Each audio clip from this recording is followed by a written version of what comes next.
Okay, I've got my mixer plugged in and we're good to go. So let's actually just have a listen to what this sounds like.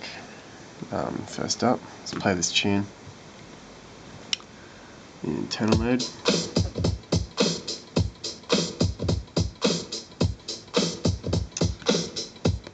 Oh yeah, got to turn these on. I might show you how to do how to make a button to turn these on and off. Anyway, for the time being, let's check out how this sounds.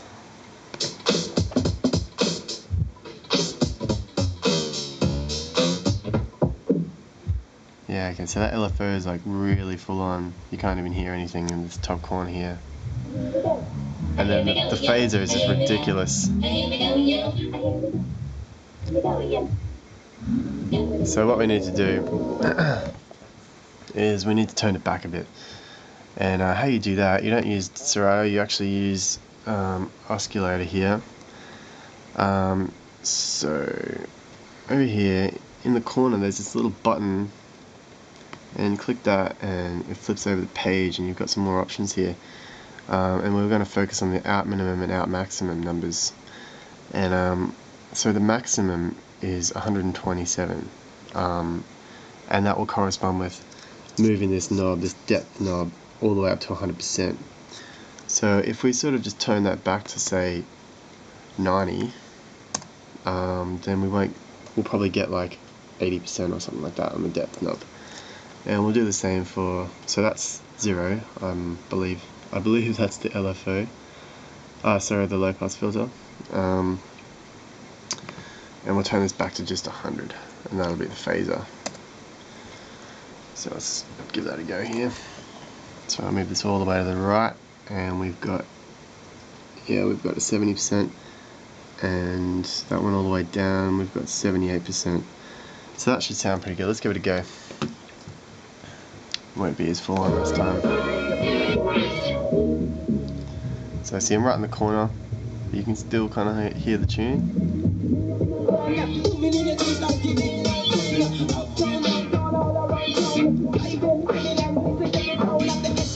So that sounds pretty cool. I'm liking that. But what if we want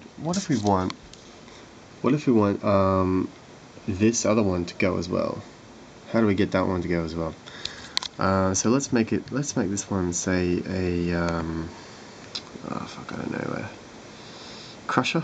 Crushers are pretty cool. Let's make it a crusher, and we'll assign one of the X and Y parameters to that depth knob.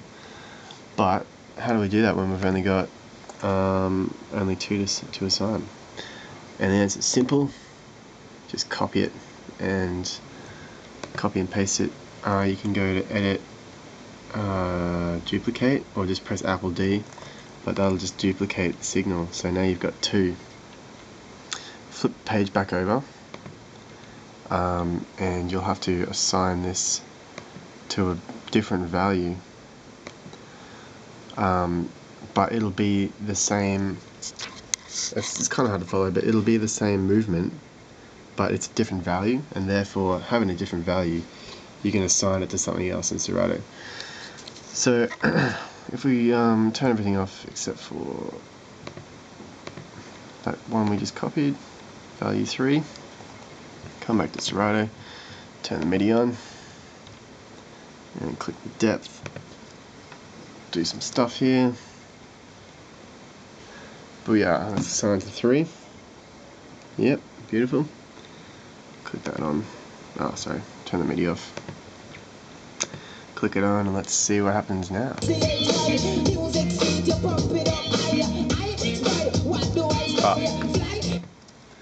Yeah, don't forget to turn these back on, otherwise we'll get nothing. I always do that just so we don't get the signals confused. It can get really confusing when you've got like 4 pages of effects doing all different stuff, so you want to make sure that you assign it to the right thing the first time. Otherwise it's this backwards uphill battle. So let's try this again. It should work this time.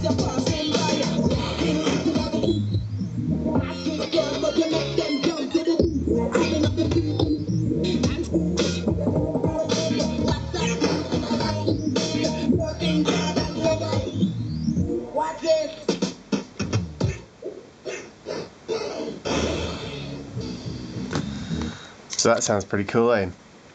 What we can do next is change the template to turn the 3 of these on and off separately. So you've got the overall one here, which is where it says deck 1 there. But if you want to turn these different modules on and off independently, it's cool to have some buttons, some little toggle buttons. So what we'll do is just jump back into Touch OSC Editor. While we're opening that up, we might as well save this patch here, because you don't want to. You have to save the patch, like the template here, and then load it up every time you start it up. So make sure you save it after you've routed everything. So we'll just call it XY pad, and there we go. Alright, so back here we'll open up the template that we had before, XY pad, and purple XY pad, nice. And we'll add a toggle button, and toggle button's going to allow you to click on, click off. So 3 of them. You can get really neat and add labels for them and everything, but whatever. We'll just we'll just go color code, eh? We'll make that one green, and this one we'll make it a bit more lively coloured, orange. Yeah, that looks pretty good. Alright, sync that one over. Back here. Layout, add that one, downloading, and it'll actually ask you, existing layout will be overridden, continue. So yes, there it is down the bottom. Click done, and oh yeah, now we got these. So now that's done, we'll just close this.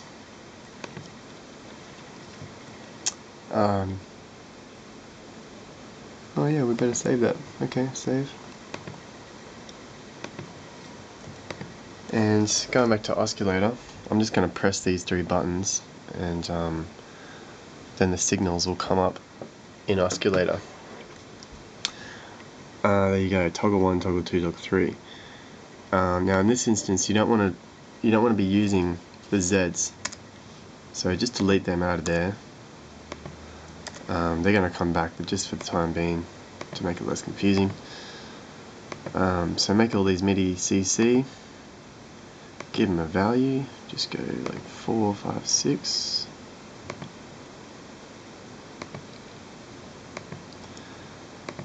And we're done in OSCulator. Let's go back to Serato, hit the MIDI key, and get a signing. So we'll click that one, and we'll make that the red button, so we'll click that. You might have to click it twice, depending. So there it is up there. And we'll just give it a little test before we move on to the next button. Okay, so when the button's full, that button's off, and when the button's empty, see, it's okay, so it's acting kind of strange. What we need to do is change the mode. So you can just actually mouse over there and then make sure caps lock goes off, and press C to change the mode, and we'll go to relative on-off mode, and that should enable us to easily turn on and off there. So there you go, full, empty, off. Beautiful. So we'll just do that with the last 2 there, really quickly. Press C to change it to on-off. Let's do this last one really quick.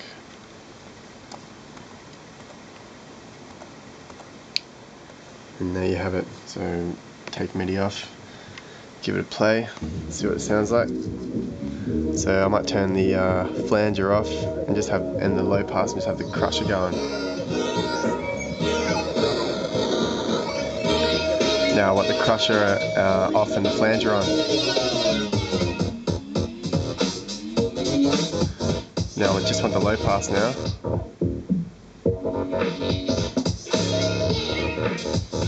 Pretty cool. That's going to go off on the dance floor. And just a side note, I've only got it plugged in so that, because my phone's kind of flat, but you know, we can actually, it's wireless, like, so you can actually just do stuff on the fly.